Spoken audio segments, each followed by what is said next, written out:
So it seems like every time I want to film something on Duke's Impala, it's raining out, and it's convertible, so the top's always up. But anyways, the car is pretty much all set. We're waiting on a power steering ram because it has a little bit of a leak. Once that arrives, we can stick that in and the car is good to go.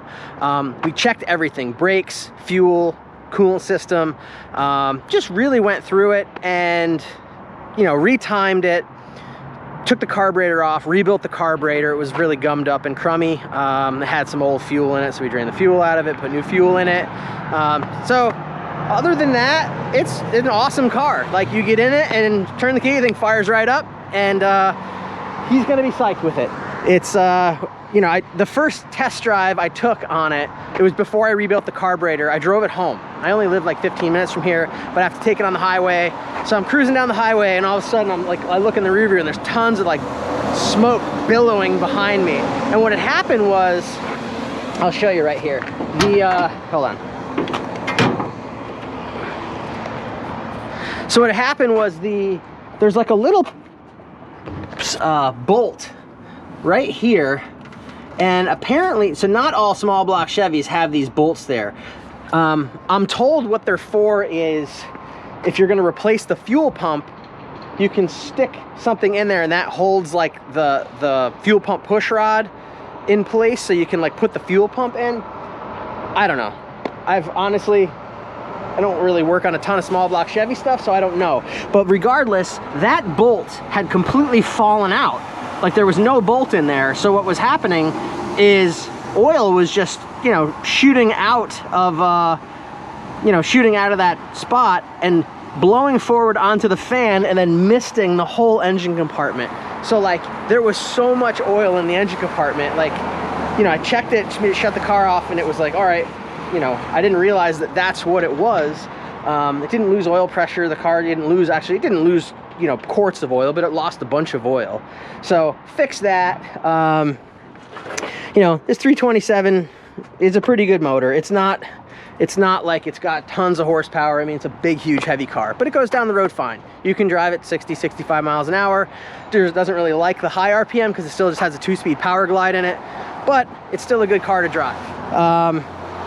We painted his wheels black and put factory style, or the factory hubcaps back on it.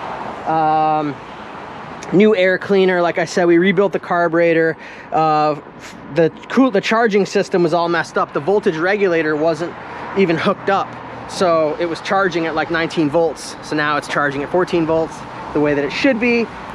There's like no parasitic draw. We put some seat belts in it, but for the most part, this thing's great.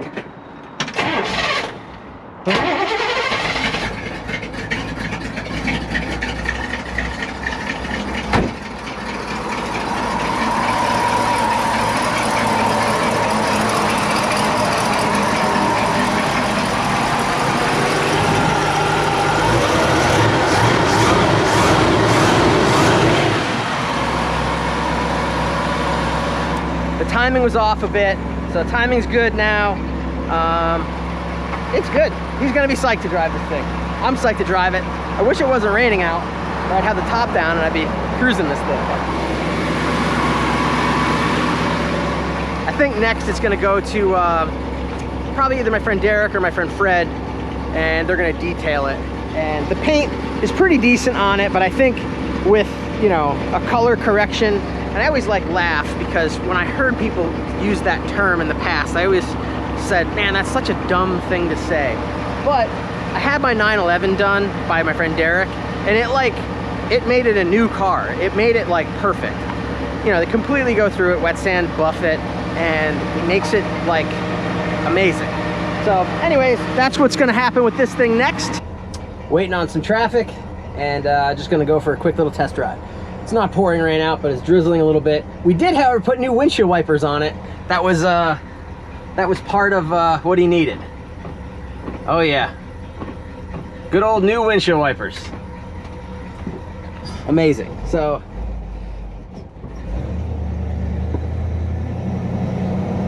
all right guys, thanks for watching. If you like this kind of stuff, please subscribe to the channel. It's, you know, comment on any of these videos. I'll always do my best to try to answer any questions. It's pretty much just day-to-day what's going on at 1945 Speed and Custom. So, hope you liked the video. Have a good one.